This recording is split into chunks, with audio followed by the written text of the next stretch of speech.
What's up, yo?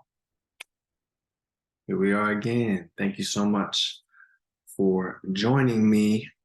If you just did that breathwork medley with mantra meditation, I hope you had a great experience. I did. Um, I think it's something that, well, I know it's something you get better at with practice. So if you're not feeling anything or nothing's happening, that's fine. You're still meditating. You're still getting the benefits. But the more experiences you have with it, the more experienced you will be with guiding yourself through the practice. Interested to hear from people how how is time feeling in there? Because I know when I first started, 5 minutes felt like forever. So I've tried to keep it short for that reason, and I will definitely progress as we go along. I've kept it very intuitive and just trying to make it the best possible for beginners and people who have a little experience. So basically, the way I do that is just by guiding myself through the meditation, and I hope that that's going well. People are watching. I mean, I was doing this when nobody was watching, and that was basically yesterday. And now I can see that people are watching, people are reaching out, and so I'm gonna keep doing it. I really enjoy doing this. So there's a lot of different upgrades that I can make, that I will make. Things like maybe getting a better camera, putting this in 4K. Of course, that's so important because of this amazing scenery. I really want to get out in the neighborhood, and because I have these amazing view spots around here, and thinking about, I was thinking of just taking my stand-up desk, taking my computer to all these different view spots. I think the wind would actually mess with the sound. So I'm thinking about borrowing a tripod from a friend, putting my phone on there, and then just having some show notes, and that would be amazing. That would be really awesome. So that would be a lot better background than this, although I love this background, so it's good with me. Anyway, that all being said, got a lot going on right now. I would say everything in my life is in flux, which is certainly a positive. And Michael Beckwith would call it all fluxed up. So how you see it, how your mentality is when everything's kind of up in the air, that how your mentality is, being able to be the port in the storm, being able to be calm and centered, and really remove yourself from everything that's going on around you is really important in order to be able to make a clear-headed decision. And something that we talked about is how many of your thoughts are coming with you from day to day, how many, like, especially negative thoughts, right? If you're having 70,000 thoughts to 100,000 thoughts a day, and 80% of them are negative, and you're carrying around 80% plus to the next day, so now you're bringing your past with you. You're carrying a suitcase or luggage with you wherever you go, and it's really liberating when you're able to drop it and just drop as much baggage as you possibly can. It'll be there to pick it up if you want. I mean, I don't know why you would ever want to really pick it up again. And most of those things are your ego's understanding of the future just based on past events. But the future unfolds, and the future unfolds differently. There's only thing that's constant is change. So with everything being all fluxed up, uh, someone who talks about that a lot is Jordan Peterson. Highly recommend this book, Beyond Order, An Antidote to Chaos. It's all about organizing your life. It's all about orienting yourself towards your goals. He's a clinical psychologist, and he really has gotten a lot of notoriety for his criticisms. And it's all from people who just don't listen. In general, people who criticize often are not listeners. So they, I guess, don't hear themselves because they sound pretty silly, but they're also attacking someone who's actually done something with his life, has actually helped many people, has zero complaints in his clinical practice, and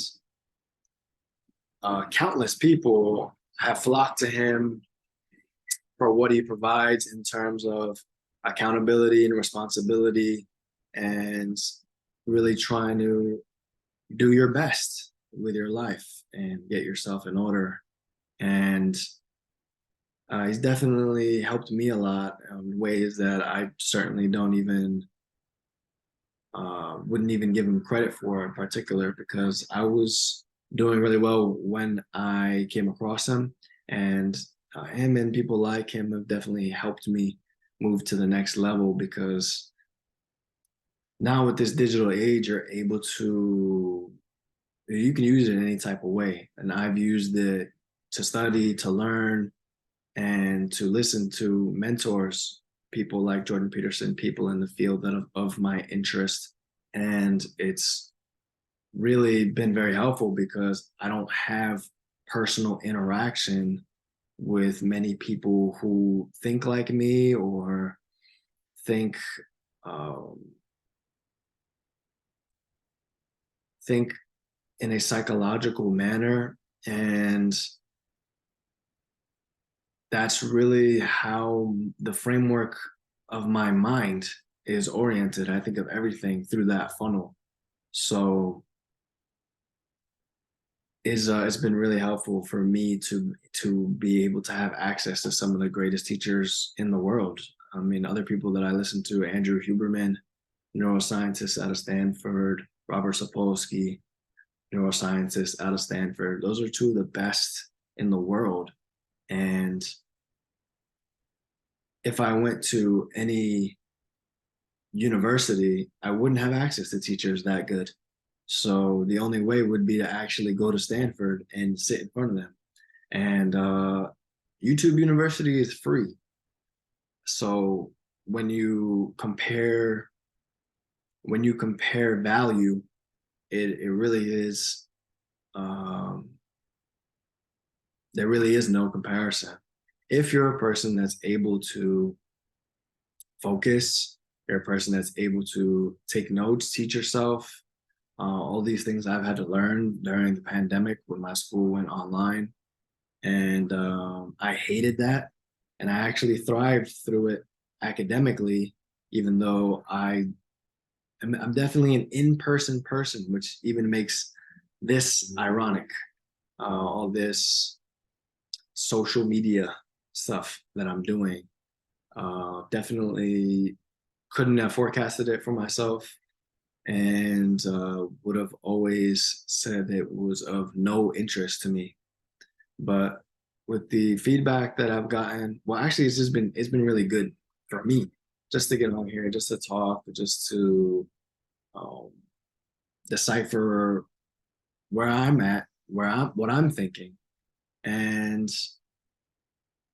to share information, and to share experience, and to hear how much it's helped some people, and the people that have reached out to me, and that I know how many people who I know personally are watching it. It really does mean a lot. So like I said, I'm going to continue doing it.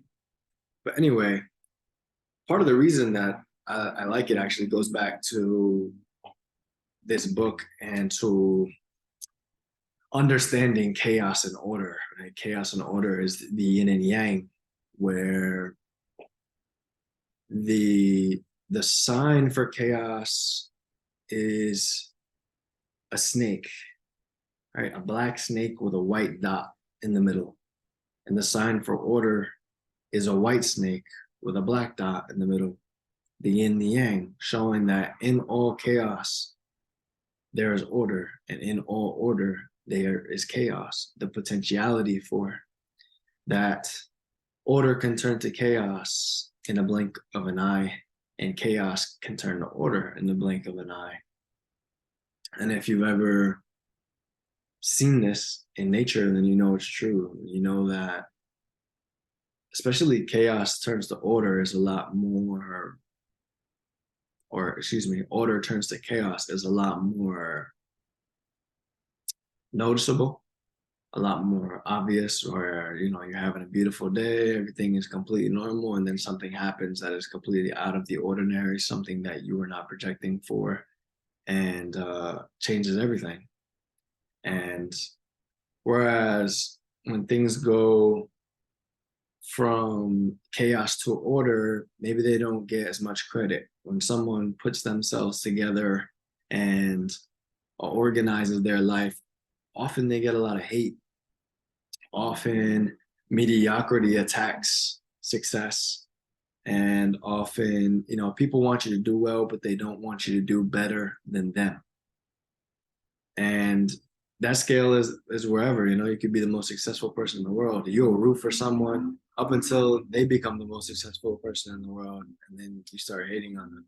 Or for most people's personality, most people who are run completely by their ego, that's just the way that they operate. And it's a natural way of being. It's a primal instinct.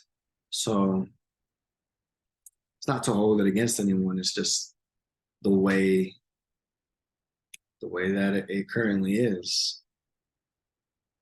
But I think through things like meditation, yoga, tai chi, just really being in nature, you can integrate your primal nature into yourself or with yourself and really overcome the negativity, because we are programmed to be negative, like naturally.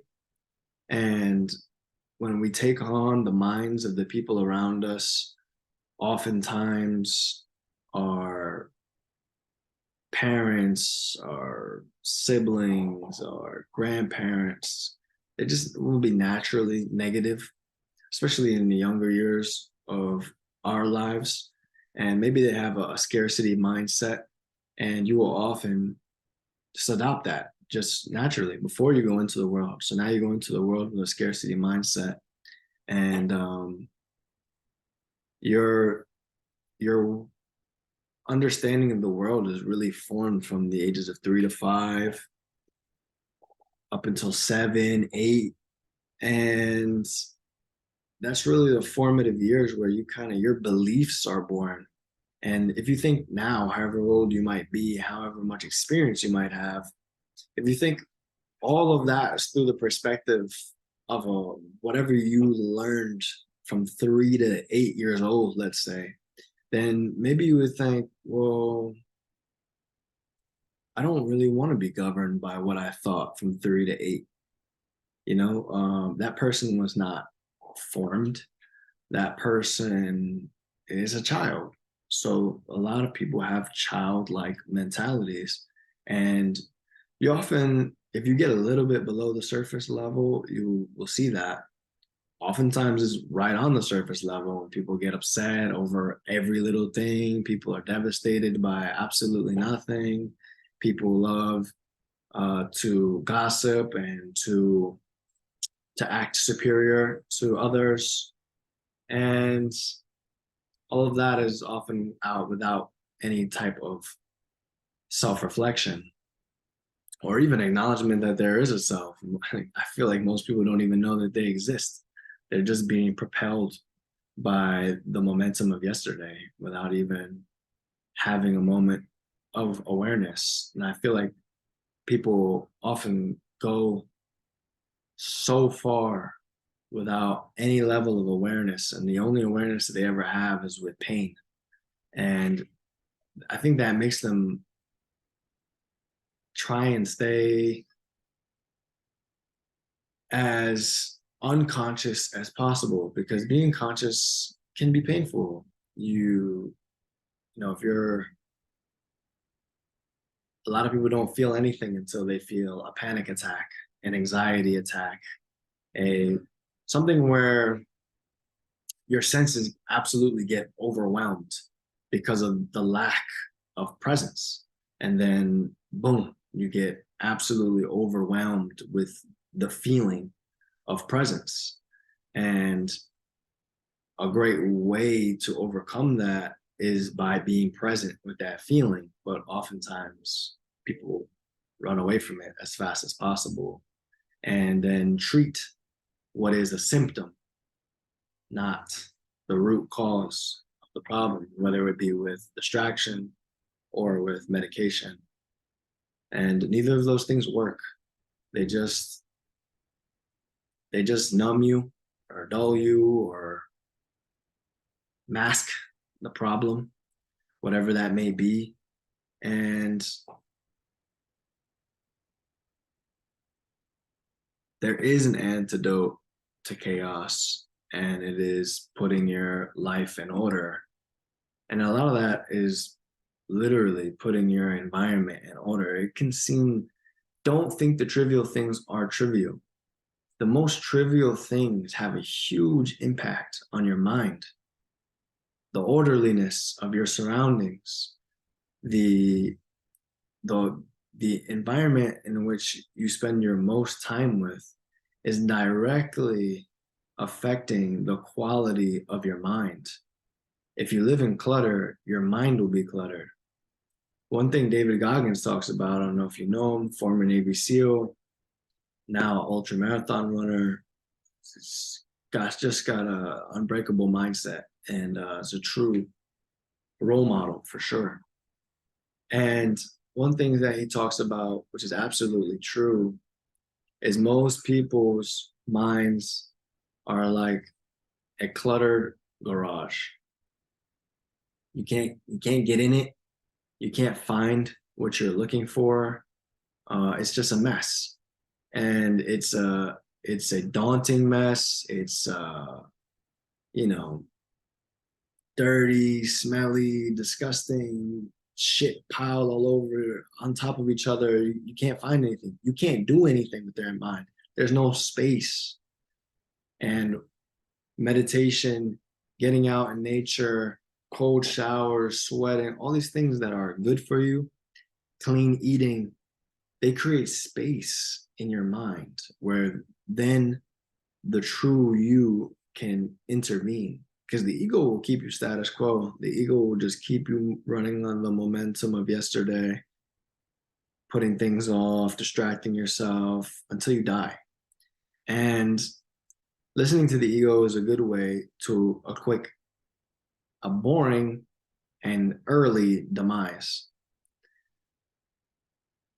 Getting away from your ego, or not letting your ego run you, not living in fear, lack, and doubt, worry, scarcity, you can then create space to intervene. You want your mind to be an orderly garage. You want to know, okay, I'm going to go in there and I know exactly, or it's on this shelf in this spot, and I put it back in the same place every time, and I can take it out and put it back with no problem. Everything's clean and in its spot. And the only way to do that is by start throwing shit out, literally, in your surroundings, but also in your mind. There are things that have no place anymore. Maybe they're outdated. Maybe they're just crap. Maybe it's somebody else's thoughts. Maybe it's somebody else's opinions. Things that just are not serving you at all. And you can delete. Your mind will naturally delete. So you can delete positives or you can delete negatives, but you can really get in there and start deleting a lot of crap. So beyond order, chaos sells, negativity sells. And it's a huge reason why we are programmed the way that we are, especially currently. I just saw something yesterday. In the 1950s, 90% of headlines, magazines, newspapers were positive. In 1950s, from 1950 on, 90% of headlines have been negative. The reason they did that is because they saw negativity sells. So it's not that things are more negative now. It's not that things are so terrible and the sky is falling and it's Armageddon and the world is over. It's not that at all. The truth is, you're being spoon fed negative crap everywhere because it's a business. Magazines are a business, newspapers are a business, social media is a business. If you're not paying for it, you're the product. And the news is a business. So they're all just competing. They say if it bleeds, it leads. So they're all just looking for the most negative things on the planet and to give them to you instantaneously. And that's why that's useless. It's useless information. It's not the news. There's nothing objective about it. There's no positive stories on there. There's countless of positive things that happen on the earth every single day. As much as negative, if not more, if not way more, positive things happening. But they're not going to cover that. It's boring. You don't care. You want to see the terror. Your ego wants to see the terror. And we're living in a society where everyone is being run by their ego. And you don't have to be one of them. So there's plenty of tools, plenty of things we've gone over to starve and integrate the ego, right? You don't have to make the ego your enemy. The ego is funny. You can laugh at a lot of things the ego says. My ego makes me laugh all the time. So you just put it in its place, compartmentalize it, make it into a joke, right? Humor, you got to laugh to keep from crying. So there's a lot of different things that you can do, a lot of different ways that you can integrate the ego into your being, and you don't have to be a slave to your mind. You can improve the quality of your mind. You're not stuck. You don't have to remain status quo. And I'll leave you with that. Appreciate you all for listening. I really, really do. And please like, comment, subscribe. If you have interest in working together, doing health and wellness coaching, please reach out to me, email me, text me, call me, put a comment if you don't know me personally, DM me. Thank you very much, and I hope you have a great day. Peace.